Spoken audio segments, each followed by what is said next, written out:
ચૌધરી સમાજના આગેવાન અજમલ ચૌધરીને બાર મારવાના કેસમાં મોટી કાર્યવાહી. બનાસકાંઠાના ઓગણના જાગીર મઠના મહંત બળદેવગીરીની અટકાયત કરાઈ છે. ફરિયાદના આધારે બનાસકાંઠા પોલીસે બળદેવગીરી સામે કાર્યવાહી કરી. બળદેવગીરીને ડીસા તાલુકા પોલીસ મથકે લાવવામાં આવ્યા. બળદેવગીરી મુખ્ય આરોપી હોવાનો આક્ષેપ કરાયો હતો. અજમલ ચૌધરીનું અપહરણ કરીને માર માર્યા પછી લૂંટ કરવાનો આક્ષેપ છે. ઘટનાને લઈને સમગ્ર ચૌધરી સમાજમાં ભારે આક્રોશ છે. 11 ઓગસ્ટે ગાંધીનગર સુધી રેલી યોજવાની જાહેરાત પણ કરવામાં આવી હતી.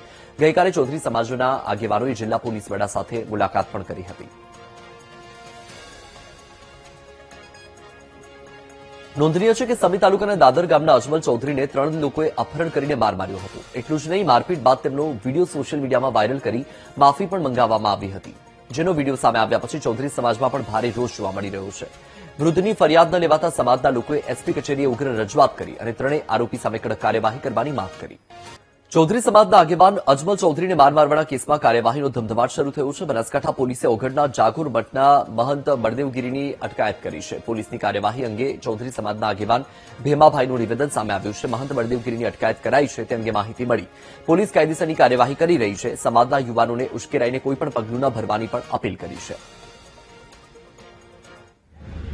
એમની ધરપકડ થઈ છે તો આગામીના જે કાર્યક્રમ છે એ વિશે મોડા અમે જાણ્યા પછી જ કરી શકીશું. પણ આ તબક્કે અત્યારે ગુજરાતના અમારા ચૌધરી સમાજના અને 18 આલમના યુવાનોને વિનંતી કરવા માંગુ છું કે કોઈ ઉશ્કેરાશમાં ના આવશો. કાયદો કાયદાનું કામ કરશે, પોલીસ પોલીસનું કામ કરશે.